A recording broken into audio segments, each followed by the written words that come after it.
beginning of the movie, we are introduced to Arthur Bishop, a man who appears to live a quiet and ordinary life as a skilled mechanic. But beneath that harmless identity is one of the most dangerous professional assassins in the world. Arthur does not simply eliminate people. He studies their habits, weaknesses, security arrangements, and daily routines until he can create the perfect death, one that leaves no evidence of murder. And his latest target is a heavily protected Colombian drug lord. The cartel boss arrives in the country aboard a private aircraft, surrounded by armed guards. Someone has already warned him that an attempt will be made on his life that very day. However, the warning does not frighten him. With a convoy of vehicles, dozens of armed men, and a mansion protected like a military facility, he believes no assassin could possibly reach him. Unfortunately for him, Arthur Bishop is not an ordinary assassin. The cartel boss returns to his enormous estate and decides to relax in his private swimming pool. Even while he swims, guards remain nearby, carefully watching the surface of the water. Everything appears normal until the boss notices his expensive wristwatch resting at the bottom of the pool. He immediately becomes confused. He remembers removing the watch before entering the water, so there is no logical reason for it to be down there. But curiosity defeats caution. He dives beneath the surface to retrieve it, unaware that the watch is bait. The moment he reaches the bottom, Arthur emerges from a hidden position and grabs him. The drug lord fights desperately, but underwater, strength means very little when there is no air to breathe. Above the pool, the guards continue watching without suspicion. From their angle, it appears that their boss is simply enjoying a long underwater swim. Arthur holds the man down until his body stops moving. Then, with unbelievable calmness, he arranges the body so it looks as though the drug lord is still floating peacefully in the water. By the time the guards realize something is wrong, Arthur has already changed clothes, blended into the surroundings, and escaped from the mansion. Security teams lock every exit and search the entire property, but they are far too late. Arthur reaches a bridge, jumps into the water below, and boards a boat that arrives at precisely the right moment. No witnesses, no fingerprints, no evidence. To the authorities, the drug lord's death will look like an unfortunate swimming accident. But this opening mission reveals something important about Arthur Bishop. He does not rely on luck. Every second of his operation is calculated in advance. After returning home, Arthur opens a hidden room filled with photographs, documents, maps, and information about previous targets. Each file represents someone he has eliminated, yet none of their deaths officially looks like murder. One person appeared to have died in an accident, another seemed to have taken his own life. Someone else vanished without explanation. Arthur's greatest weapon is not a gun, it is preparation. After completing the assignment, Arthur meets the man responsible for giving him his contracts. This man is Harry McKenna, an older, physically disabled operative who has known Arthur for many years. Harry is more than a handler. He is Arthur's mentor, teacher, and closest connection to anything resembling a family. Years earlier, Harry recognized Arthur's unusual talent and trained him in the secret world of contract killing. He taught Arthur how to observe people, how to control his emotions, and how to make a planned assassination appear completely natural. The two men share a quiet conversation before Harry hands Arthur his payment. Their meeting feels comfortable and familiar. Harry treats Arthur with the affection of a father, while Arthur respects him as the man responsible for everything he has become. Neither of them realizes that their next meeting will destroy both of their lives. Sometime later, Arthur receives another assignment. As usual, he opens the encrypted file and studies the target's information. But the moment the photograph appears on the screen, Arthur freezes. The person marked for death is Harry McKenna. Arthur initially assumes there has been a mistake. He contacts Dean Sanderson, the powerful leader of the organization employing them. Dean agrees to meet him and explains that Harry allegedly betrayed the organization during a mission in South Africa. 5 operatives were sent on a secret assignment, and all 5 were reported dead. According to Dean, very few people knew the details of that operation. Harry was one of them. Dean also claims that a large unexplained payment recently appeared in Harry's financial records. To Dean, the evidence is obvious. Harry sold out his own men for money. Arthur refuses to believe it. Harry may be many things, but betrayal does not match the man Arthur has known for years. Dean continues applying pressure. He warns Arthur that Harry has become a threat to the entire organization. As long as he remains alive, everyone connected to the company could be exposed or killed. Then Dean makes the situation even worse. He tells Arthur that if he refuses the assignment, someone else will carry it out. Arthur understands exactly what this means. Harry is going to die whether Arthur accepts the job or not. And if a different assassin is sent, Harry could be tortured or killed in a far more brutal way. After struggling with the decision, Arthur accepts the contract. But that night, Arthur secretly contacts Harry and warns him that armed men are coming. Harry is still inside his office building, protected by cameras, alarms, and security personnel. Arthur begins guiding him through a carefully planned escape route. He instructs Harry to disable the electricity on his floor, cutting power to the surveillance cameras. He then tells him how to avoid the main exits and move through the service corridors. Harry follows every instruction. Step by step, Arthur guides him away from his guards and toward the underground parking garage. Harry believes Arthur is rescuing him, but the moment he reaches the basement and sees Arthur waiting beside a vehicle, the truth becomes clear. Arthur did not help him escape from the assassins. Arthur helped him escape from his own security. Now no one knows exactly where Harry is. Arthur has isolated him. Harry looks at the prepared vehicle, the empty garage, and the expression on Arthur's face. He immediately understands that Arthur accepted the contract. Instead of becoming angry, Harry appears disappointed. He asks Arthur how the death will be presented. So what's the story here? Carjacking? Something like that. Arthur explains that the scene will look like a violent car theft. Investigators will believe Harry surprised someone attempting to steal his vehicle and was killed during the struggle. Harry quietly considers the plan. Then he removes his gun and fires several rounds into the vehicle, creating evidence that he tried to defend himself. Arthur is surprised. Harry could easily point the weapon at him, but he does not.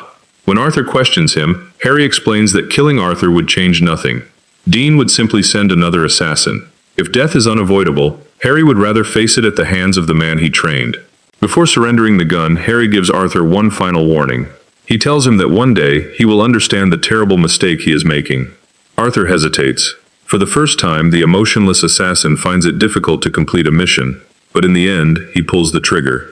Harry McKenna dies at the hands of the man he loved like a son. The following day, Arthur attends Harry's funeral. There, we are introduced to Harry's biological son, Steve McKenna. Steve is angry, reckless, and emotionally broken. Unlike Arthur, he never shared a close relationship with his father. Harry spent much of his life involved with the organization, leaving Steve feeling forgotten and abandoned. Arthur approaches him at the cemetery, carrying the unbearable secret that he is responsible for Harry's death. Steve does not suspect him. To Steve, Arthur is simply his father's trusted friend. After the funeral, Steve asks Arthur for a ride home. Arthur agrees, and during the journey, he notices how unstable Steve has become. Inside Steve's house, several weapons are spread across a table. Steve explains that he intends to find the person who murdered his father. The authorities believe Harry died during a failed car theft, so Steve has decided to target criminals around the city until he finds the man responsible. It is a foolish and dangerous plan, but Steve is consumed by grief. He does not want justice. He wants someone to suffer.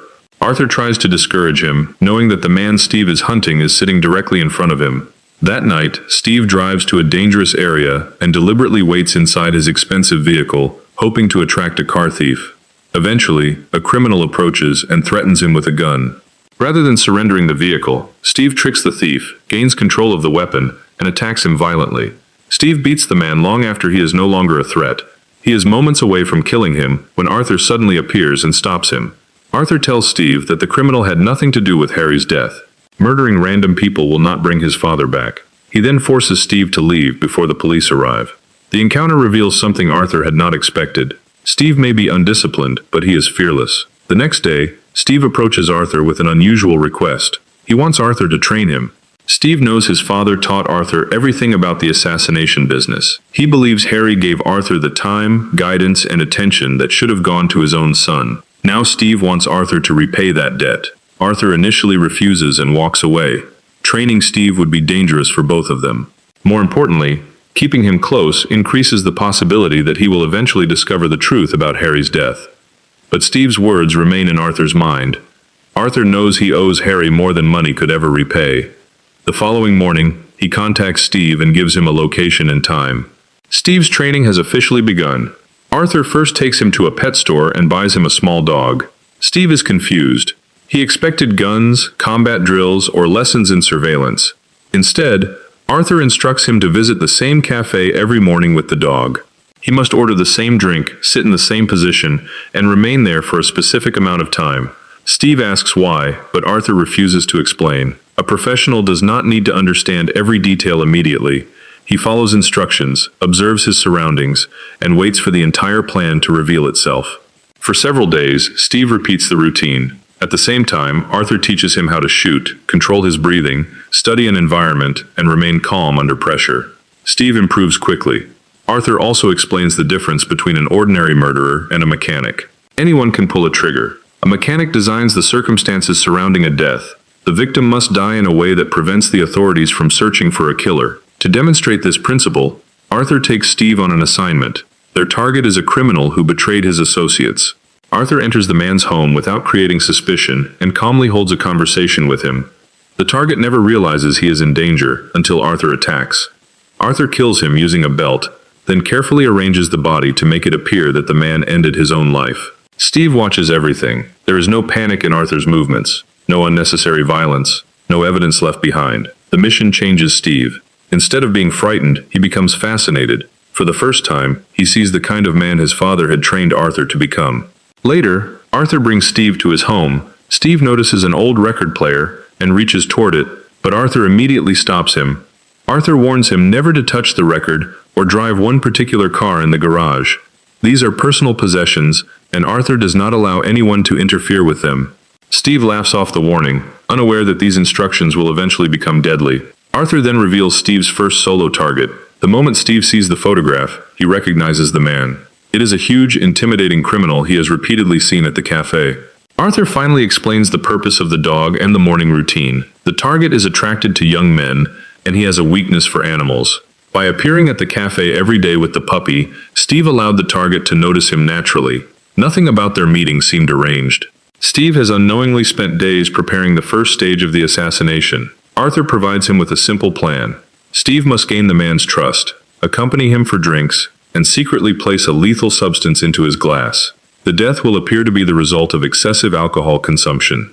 Arthur repeatedly warns Steve not to confront the man physically. The target is enormous, extremely strong, and experienced in violence. A direct fight would be unnecessary and possibly fatal. Steve meets the man, and the first part of the operation goes exactly as planned. They drink together, and Steve receives the perfect opportunity to place the substance into the glass. But he hesitates. The quiet method no longer feels satisfying. Steve remembers watching Arthur personally overpower the previous target and arrange the body afterward. He wants to prove that he can do the same thing, so instead of following the plan, he accompanies the target home. The moment they are alone, Steve attacks. The decision almost gets him killed. The enormous man easily overpowers him, throwing him across the room and smashing him into the walls. Steve's punches have little effect, while every strike from the target leaves him more injured. Steve realizes too late why Arthur warned him. But despite being weaker, Steve refuses to surrender. He grabs a sharp object and uses it to injure the man. Once the target is weakened, Steve continues attacking until he finally kills him. The assassination is messy, violent, and nothing like Arthur's original plan. Steve returns to Arthur's house covered in bruises. Arthur is furious. The assignment was supposed to look natural. Instead, Steve created a chaotic crime scene and nearly lost his life because of his pride. However, beneath Arthur's anger is a small amount of respect. Steve survived a fight that should have killed him. He may lack discipline, but he possesses determination. The next day, Dean contacts Arthur. Dean already knows Steve completed the assignment, proving that the organization has been monitoring them. He questions Arthur's decision to involve an outsider and reminds him that Steve still does not know who killed his father. The statement unsettles Arthur. Dean is not simply watching Steve. He is warning Arthur that the secret can be used against him. Dean then gives them another assignment. This time, the target is a wealthy religious leader who has built an empire by manipulating his followers. In public, the man presents himself as holy and morally superior. In private, he lives in luxury, abuses drugs, and hides behind armed security. Arthur and Steve study the building and create a plan. They will enter through the exterior structure, move through the ventilation system, and release a substance into the target's body. Because of the man's lifestyle and medical history, his death should appear natural. The two climb toward the apartment and use a small camera to inspect the bedroom.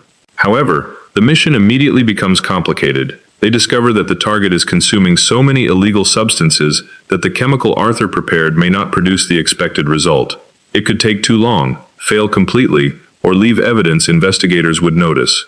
Steve suggests abandoning the assignment. Arthur refuses. A mechanic must be able to redesign the plan when circumstances change. After studying the room, Arthur chooses a far more dangerous method.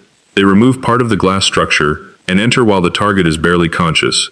He sees them approaching but is too intoxicated to react or call for help. Arthur and Steve kill him, then arrange the scene to resemble a fatal overdose. For a moment, everything appears successful. They slip behind the glass as one of the guards enters the room. The guard sees the body and assumes the religious leader's addiction finally killed him. Arthur and Steve are almost free.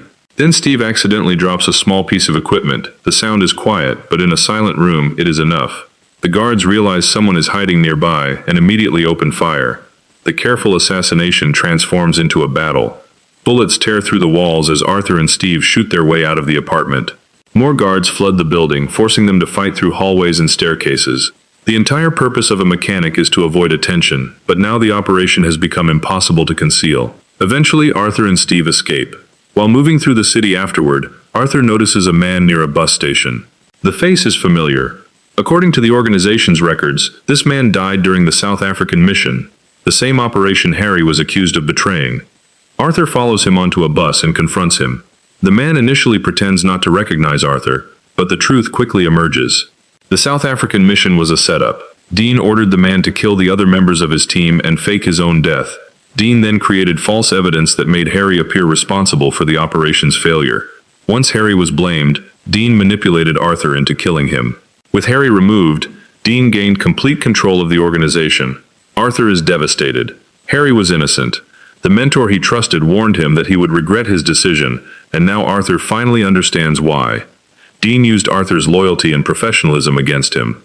Before Arthur can learn more, the surviving operative attacks. A brutal fight breaks out inside the moving bus. The two men crash into seats and windows while terrified passengers attempt to escape. Arthur eventually throws his opponent through a window and onto the road, where the man is struck and killed by an approaching vehicle. The truth is now clear, but Arthur has another problem. Dean will know the surviving operative has been discovered, and he will know Arthur is no longer under his control. When Arthur reaches his usual escape point near the water, the boatman who normally meets him is missing.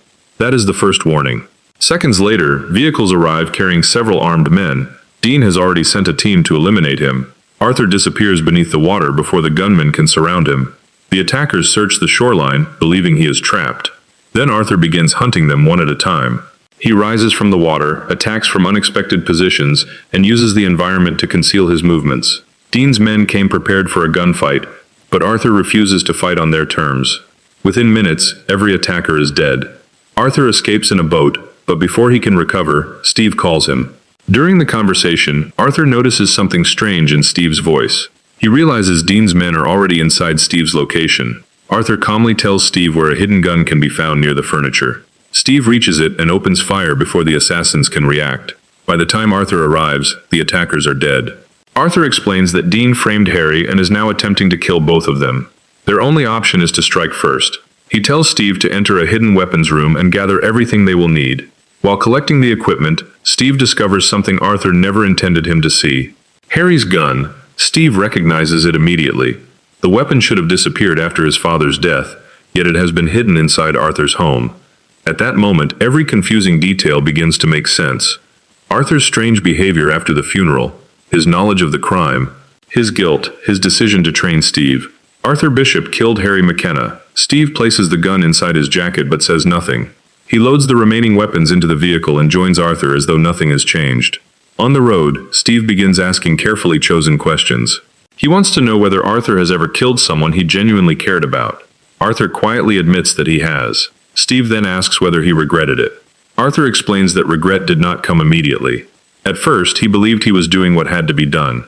Only later did he understand that the entire situation had been built on a lie. Steve struggles to control his emotions. Part of him wants to confront Arthur immediately. Another part knows that Dean is the person who created the conspiracy that led to Harry's death. So Steve delays his revenge.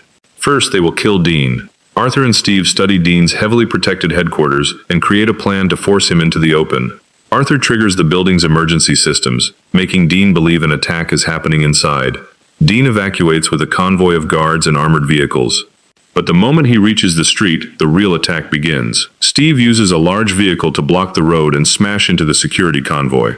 Arthur attacks from another direction, trapping Dean between them. The street erupts into chaos. Dean's guards fire from every position, but Arthur and Steve have prepared for each response. One by one, they destroy the vehicles protecting him. Dean attempts to escape in his car, only for Arthur to use heavy machinery to lift it from the ground and slam it down. The impact leaves Dean injured but alive. As he struggles from the wreckage, he sees Arthur and Steve waiting for him. Dean attempts to explain himself, but neither man is interested. Harry died because of his ambition. The South African team was sacrificed because of his ambition, and now he is facing the consequences. Arthur and Steve open fire, ending Dean's life and destroying the man responsible for the entire conspiracy. With the organization's leader dead, the two assassins drive away. However, the real danger has not ended. Arthur notices that Steve is behaving differently. His answers are colder. His movements are more careful. And when Steve reaches behind his seat, Arthur sees Harry's gun hidden inside his jacket. Arthur immediately understands. Steve knows the truth. But Arthur does not confront him. Perhaps he feels he deserves whatever Steve is planning. Or perhaps, as always, Arthur has already prepared for the betrayal. After driving for some time, Steve suggests stopping for fuel. Arthur agrees. At the station, Steve begins filling the vehicle but secretly pours fuel underneath it. He then tells Arthur he is walking to the nearby shop to buy cigarettes. Arthur remains seated, watching him through the mirror. Once Steve reaches a safe distance, he hides behind a wall, raises Harry's gun, and fires at the fuel. The vehicle explodes. Flames spread across the petrol station as debris flies through the air. Steve watches the burning wreckage and believes his father has finally been avenged. Arthur Bishop is dead. Or at least, that is what Steve thinks. Steve travels to Arthur's home, now acting as though everything inside belongs to him. He plays the record Arthur warned him never to touch. Then he enters the garage and starts the vehicle Arthur told him never to drive. Steve sees these actions as a final act of rebellion. Arthur controlled him, deceived him, and killed his father. Now Steve will break every rule Arthur ever created. As he begins driving, he notices a message waiting inside the car. The warning states that anyone driving the vehicle without Arthur's permission will not survive. Steve laughs. He believes Arthur is dead, so the warning no longer matters. Seconds later, the car explodes. Steve is killed instantly. At the same time, the record inside Arthur's house reaches its final note. A hidden device activates, and the entire building is destroyed in another explosion. The house, the evidence, and every secret connected to Arthur disappear in the fire. It appears that both men have been eliminated, but the movie still has one final surprise. Back at the petrol station, investigators examine security footage recorded before the explosion. The video reveals that Arthur was no longer sitting inside the vehicle when Steve fired the shot. Arthur noticed the fuel, predicted the betrayal, and escaped moments before the blast. Once again, he allowed everyone to believe he had died. Steve thought he had finally defeated his mentor, but Arthur had been several steps ahead from the beginning. The tragedy is that Arthur's survival comes at a terrible cost. He was manipulated into killing the man who raised him. He trained that man's son out of guilt. Then the student he created attempted to kill him, forcing Arthur's own preparations to destroy Steve. In the end, Arthur Bishop walks away alive, but everyone close to him is gone, and that is where the movie ends. Arthur may be the perfect mechanic, capable of turning murder into an accident and escaping impossible situations, but even he cannot repair the damage caused by betrayal, guilt, and revenge. Now be honest. Did Steve deserve what happened to him, or should Arthur have confessed the truth about Harry before everything became so violent? Drop your opinion in the comments because this ending divides viewers every time, and if you watch this entire explanation without subscribing, then you are enjoying the work while pretending you are not part of the family. Do not be that mysterious viewer who watches every video and disappears without supporting the channel.